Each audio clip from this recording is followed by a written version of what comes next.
ഇനി നമ്മുടെ 53-ാമത്തെ പേജിലെ ചോദ്യങ്ങളിലേക്കാണ് നമ്മൾ പോകുന്നത്. 53-ാമത്തെ പേജിലെ ചോദ്യങ്ങൾ എന്ന് പറഞ്ഞാൽ വൃത്തങ്ങളുടെ ചാപത്തിലെ കോണ്, പിന്നെ എന്താണ് കേന്ദ്രകോണ്, ഇവയൊക്കെ തമ്മിലുള്ള ബന്ധം ഉപയോഗിച്ച് തന്നിരിക്കുന്ന ചിത്രത്തിലെ ചില കോണുകൾ കണ്ടുപിടിക്കുക. ഇതാണ് പരീക്ഷയ്ക്ക് സ്ഥിരം ചോദിക്കാറുള്ള ഇങ്ങനത്തെ ഒരു ചോദ്യം പരീക്ഷയ്ക്ക് സ്ഥിരം ചോദിക്കാറുണ്ട്. അപ്പോൾ നമുക്ക് അതിലേക്കൊന്ന് പോകാം. ചോദ്യം ഇതാണ്. എന്താണ് ചോദ്യം? ചുവടെയുള്ള ചിത്രങ്ങളിലെല്ലാം O വൃത്തകേന്ദ്രവും ABC ഇവ വൃത്തത്തിലെ ബിന്ദുക്കളുമാണ്. ഓരോന്നിലും കോൺ ABCയുടെ അളവ് കാണണം, അതുപോലെ കോൺ OBCയുടെ അളവും കാണണം. ഇതാണ് നമ്മളോട് ആവശ്യപ്പെട്ടിരിക്കുന്നത്. എളുപ്പമുള്ള ചോദ്യമാണ്. നമുക്ക്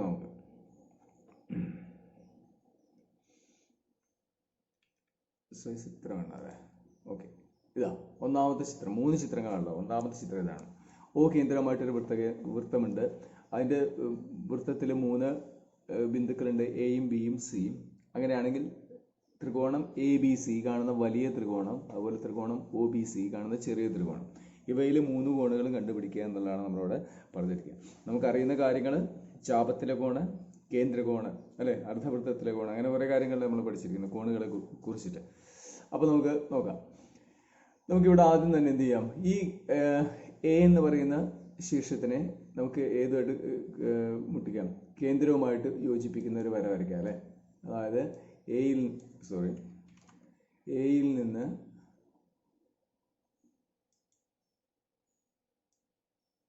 Oയിലേക്കുള്ള ഒരു വര ഇങ്ങനെ വരച്ചു. ഇപ്പൊ നമുക്ക് 2 ത്രികോണങ്ങൾ കിട്ടുന്നുണ്ട്. AOB എന്ന് പറയുന്ന ഇടതുവശത്തെ ത്രികോണവും AOC എന്ന് പറയുന്ന വലതുവശത്തെ ത്രികോണവും, 2 ത്രികോണങ്ങൾ ഉണ്ട് നമ്മുടെ കയ്യിൽ. അങ്ങനെയാണെങ്കിൽ ഈ ത്രികോണത്തിന്റെ പ്രത്യേകത എന്താ? അതായത് ഈ OB എന്ന് പറയുന്ന വരയും AO എന്ന് പറയുന്ന അല്ലെങ്കിൽ OA എന്ന് പറയുന്ന വരയും തമ്മിലുള്ള ബന്ധം എന്താണ്? അത് രണ്ടും വൃത്തത്തിന്റെ ആരങ്ങളാണ്, അല്ലെ? അതുപോലെ ഇതും കൂടി പറയാം. OC എന്ന് പറയുന്ന വരയും വൃത്തത്തിന്റെ ആരാണ്. അപ്പൊ 3 ആരങ്ങളുണ്ട് വൃത്തത്തിൽ. OA ഒരാരമാണ്, OB ആരമാണ്, OCയും ആരമാണ്. ആരങ്ങൾ തുല്യമാണെന്ന് അറിയാലോ. ഇപ്പോൾ വൃത്തത്തിന്റെ ആരങ്ങൾ തുല്യമാണ് നമുക്കറിയുന്നത് കൊണ്ട് ഈ കാണുന്ന ത്രികോണം AOB എന്ന് പറയുന്ന ത്രികോണം എന്ത് ത്രികോണമായിരിക്കണം? സമപാർശ്വ ത്രികോണമാണ്, അല്ലെ?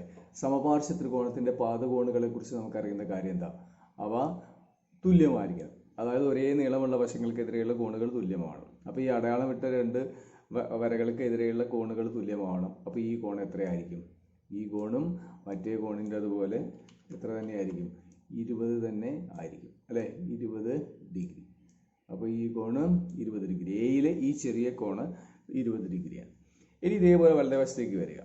വലതുവശത്തെ ത്രികോണം AOC എന്ന് പറയുന്ന ഈ ത്രികോണം, ഇതും എന്താണ്? സമപാർശ്വ ത്രികോണമാണ്. അപ്പോൾ ഒരേ നീളമുള്ള വശങ്ങൾക്കെതിരെയുള്ള ഈ കോണുകൾ തുല്യമാവണം. അതിൽ ഒരു കോണ് 30 ആണെങ്കിൽ ഈ കോണും എത്രയായിരിക്കും? ഈ കോണും അത്ര തന്നെ ആയിരിക്കും, അഥവാ 30 ഡിഗ്രി ആയിരിക്കും. അപ്പോൾ എയിലത്തെ മൊത്തം കോണ് കിട്ടിയില്ലേ? എയിലത്തെ മൊത്തം കോണ് ഇപ്പം എത്രയാന്ന് കിട്ടി? ഈ A എന്ന് പറയുന്ന ഈ ബിന്ദുവിലെ മൊത്തം കോണ് എത്രയാന്ന് കിട്ടി നമുക്ക്? 30ഉം 20ഉം കൂടിയതല്ലേ? 30ഉം 20ഉം കൂടി എത്രയാന്ന് നമുക്ക് 30ഉം 20ഉം കൂടി എത്രയാണ്? 50, അല്ലേ? അപ്പോൾ ഈ കാണുന്ന കോണിൻ്റെ അളവ് നമുക്ക് എത്രയാന്ന് കിട്ടി? 50 എന്ന് കിട്ടി. എയിലെ കോൺ 50 ഡിഗ്രി. A എന്ന് പറഞ്ഞാൽ ചാപത്തിലെ കോണാണ്, അല്ലെ? ചാപത്തിലെ കോൺ 50 ഡിഗ്രി ആണെങ്കിൽ അതിൻ്റെ എതിർ ചാപത്തിന്റെ കേന്ദ്രകോൺ നേരെ ഇവിടെ കാണുന്ന ഈ കോൺ എത്രയായിരിക്കും? 50ന്റെ എന്താ നമ്മൾ പഠിച്ചിരിക്കുന്നത്? കേന്ദ്രകോൺ ചാപത്തിലെ കോണിന്റെ ഇരട്ടി എന്നല്ലേ പഠിച്ചിരിക്കുന്നത്. അപ്പോൾ 100 50ന്റെ ഇരട്ടി എത്ര? 100 ഡിഗ്രി. അപ്പോൾ A എന്ന് പറയുന്ന ചാപത്തിലെ കോണിന്റെ എതിർ ചാപത്തിന്റെ കേന്ദ്രകോണ് 100 ഡിഗ്രി എന്ന് കിട്ടി. അതായത് BOC എന്ന് പറയുന്ന കോണ് 100 ഡിഗ്രി എന്ന് കിട്ടി. ഇനി ഈ BOC എന്ന് പറഞ്ഞൊരു കോണം നോക്കി നോക്കൂ. അതിലെയും OBയും OCയും വൃത്തത്തിന്റെ ആരങ്ങളല്ലേ? അപ്പോൾ അവ തുല്യമാണ്. അപ്പോൾ ഈ കാണുന്ന കോണും തുല്യമാവണം. ഒരു കോണ് ത്രികോണത്തിൽ ഒരു കോണ് 100 ആണ്. അപ്പോൾ മറ്റു 2 കോണും കൂടിയാൽ എത്ര വരാൻ പറ്റുള്ളൂ? 180 മൈനസ് 100 അല്ലേ വരാൻ പറ്റുള്ളൂ. 180 മൈനസ് 100 എന്ന് പറഞ്ഞാൽ 80. അപ്പോൾ ഈ രണ്ടും ബിയിലെ ഈ ചെറിയ കോണും സിയിലെ ചെറിയ കോണും എന്തായിരിക്കണം?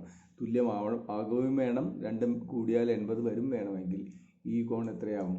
ഇതും 40, അതുപോലെ ഈ കാണുന്ന ഈ കോണും 40 എന്ന് കിട്ടുന്നു. അപ്പോൾ നമുക്ക് എന്തൊക്കെ കിട്ടി? ബിയിലത്തെ 2 കഷ്ണങ്ങൾ കൂടിയാൽ കിട്ടുന്ന കോൺ എത്ര? 20ഉം 40ഉം കൂടി എത്ര വരും? ഈ കോൺ നമുക്ക് ഇവിടെ 40 20ഉം 60 ഡിഗ്രി എന്ന് കിട്ടി. എവിടെ? ബിയിലെ കോണ്. അപ്പോൾ ഇനി സിയിലത്തെ കോണ് പറയൂ. 40 30 കൂടിയാൽ 70 ഡിഗ്രി എന്നും കിട്ടി. ഓക്കെ, അപ്പോൾ എയിലെയും ബിയിലെയും സിയിലെയും മൊത്തം 3 കോണുകൾ നമുക്ക് കിട്ടി. 50 60 70 എന്നീ ഡിഗ്രി അളവുകളുള്ള ഒരു ത്രികോണമാണ് ഇത്.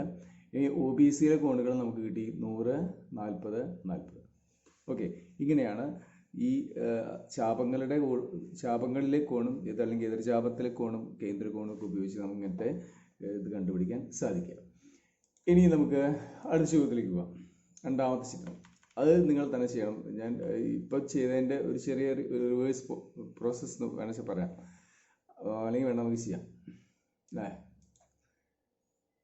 ഇതേപോലെ തന്നെ നമ്മളിത് യോജിപ്പിക്കുന്നു. ബിയിൽ നിന്ന് ഒയിലേക്കൊരു വര വരച്ച് യോജിപ്പിക്കുന്നു. ഇപ്പം 2 ത്രികോണങ്ങൾ കിട്ടി. ഇനി എന്തൊക്കെ വേണം നമുക്ക്?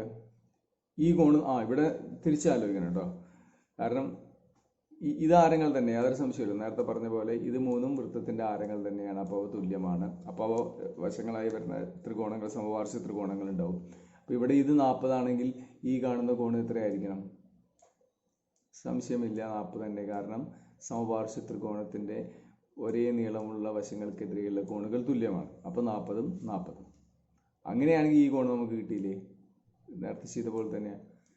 40 40 80. അപ്പോൾ ബാക്കി 180ലേക്ക് എത്ര വേണം? 100 വേണം അല്ലേ? അപ്പോൾ സിയിലെ കോണ് 100 എന്ന് കിട്ടി. സിയിലെ കോണ് 100 ആണെങ്കിൽ ഈ കാണുന്ന കോൺ എത്രയായിരിക്കും? ബിയിലെ കോൺ എത്രയായിരിക്കും? ചാപത്തിലെ കോണല്ലേ? അപ്പോൾ മറുചാപത്തിലെ കോണാണെങ്കിൽ എന്ത് വരും? കേന്ദ്ര കോണിൻ്റെ പകുതി 100ൻ്റെ പകുതി 50. അപ്പോൾ ബിയിലെ കോണ് 50 എന്ന് കിട്ടി. ഓക്കെ, ഇനി ഈ കാണുന്ന എയിലത്തെ മുഴുവൻ കോണ് കിട്ടും, സിയിലത്തെ മുഴുവൻ കോണും കിട്ടും. എയിലത്തെ മുഴുവൻ കോണ് നമുക്ക് കിട്ടിക്കഴിഞ്ഞു. 30 40 എത്രയാണ്? 70 എന്ന് കിട്ടിക്കഴിഞ്ഞു അല്ലേ? അപ്പോൾ എയിലെയും കിട്ടി, ബിയിലെയും കിട്ടി, സിയിലെയും കിട്ടി നമുക്ക് കോണുകൾ. ബിയിലെയും സിയിലെയും കോണുകൾ കിട്ടിക്കഴിഞ്ഞാൽ എയിലത്തെ കോണ് പറഞ്ഞൂടെ? എത്ര എയിലത്തെ കോണ്? 50 70 ആണ് മറ്റേ രണ്ടും കൂടിയുള്ളത്. 50 70 120. അപ്പോൾ 180 120 പോന്നാൽ ഈ കോണിൻ്റെ അളവ് എത്രയായിരിക്കണം? 60 ഡിഗ്രി ആയിരിക്കണം. ഈ 60ൽ ഈ കഷ്ണം 40 ഡിഗ്രി ആണെങ്കിൽ ഈ കഷ്ണം എത്രയായിരിക്കണം?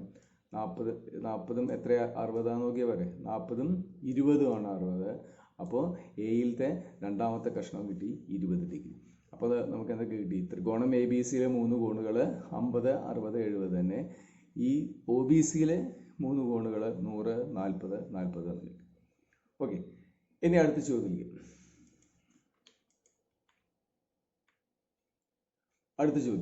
ചെറിയ മാറ്റമുണ്ട് അല്ലേ? അതായത് എത്ര ആരങ്ങളുണ്ട് ഇവിടെ?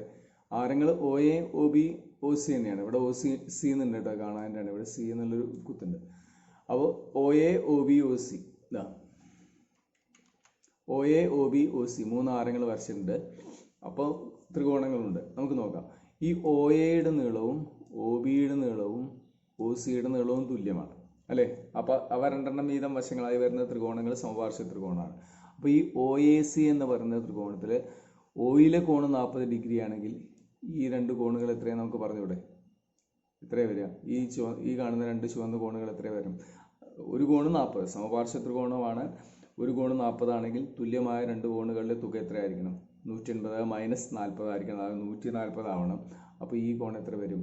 ഈ കോണ് 70 ഡിഗ്രി വരും. അതേപോലെ ഈ കോണും എത്ര വരും? 70 ഡിഗ്രി വരും. അപ്പോൾ 70 40 ആണ് ആ ത്രികോണത്തിലെ കോണുകൾ. ഇതേപോലെ ഈ ഒ സി ബി എന്ന് പറഞ്ഞ ത്രികോണം അല്ലെങ്കിൽ ഒ ബി സി എന്ന് പറഞ്ഞ ത്രികോണം നോക്കുക. അതിലൊരു സമപാർശ്വ ത്രികോണമാണ്. അതിലെ തുല്യമല്ലാത്ത കോൺ 70 ആണ്. അപ്പോൾ തുല്യമായ കോണുകൾ എന്തായിരിക്കണം? 180 70 പോകണം. എന്നിട്ട് അതിൻ്റെ പകുതിയാക്കണം അല്ലേ? രണ്ടും കൂടിയാൽ രണ്ടും തുല്യമാവണം. ഇങ്ങനെ കിട്ടും വേണം. അപ്പോൾ 180 70 പോയാൽ 110. 110ൻ്റെ പകുതി എത്ര? 55. അപ്പോൾ ഈ കോണും 55. അതുപോലെ ഈ കാണുന്ന കോണും 55. ഓക്കെ, അത്ര കിട്ടി അല്ലേ? നമ്മളോട് എന്തൊക്കെയാ പറഞ്ഞത്? എ ബി സിയിലത്തെ കോണല്ലേ കാണുന്നത്. ഇപ്പോൾ നമുക്ക് എ ബി സിയിലത്തെ കോണ് കിട്ടിയില്ല കേട്ടോ. എ ബി സിയിലെ കോണെന്ന് പറഞ്ഞാൽ നമുക്ക് നോക്കാം. ഒ ബി സി കിട്ടിയോ? ഓക്കെ, ഒ ബി സിയിൽ കിട്ടിയില്ലേ? ഒ ബി സിയിലെ 3 കോണുകൾ 70 55 55 എന്ന് കിട്ടി. അപ്പോൾ നമുക്ക് തൽക്കാലം മാറ്റാം. ഇനി നമുക്ക് എ ബി സിയിലെ കോണം എന്ന് പറഞ്ഞാൽ കളർ മാറ്റാൻ പറ്റും. ഓക്കെ, ഇതാ എയിലെ കോണ് കാണണം, ബിയിലെ കോണും കാണണം, പിന്നെ ഈ സിയിലെ വലിയ കോണും കാണണം. എ ബി സിയിലെ 3 കോണുകൾ അങ്ങനെയാണ് കാണുന്നത്. നോക്കുക, എ ബി സിയിലെ കോണ് കിട്ടാൻ ഈ എ എന്ന് പറയുന്ന കോണ് ഏത് ചാപത്തിലാണ് ഉണ്ടാക്കപ്പെട്ടിരിക്കുന്നത് നോക്കും. എ എന്ന് പറയുന്ന കോണ് ഏത് ചാപത്തിൽ ഉണ്ടാക്കപ്പെട്ട കോണാണ്? എ എന്ന് പറയുന്ന കോണ് നമുക്ക് ആ ചാപം ഇങ്ങനെ ജസ്റ്റ് ഒന്ന് വരച്ച് കാണിച്ചു തരാം മാഷ്.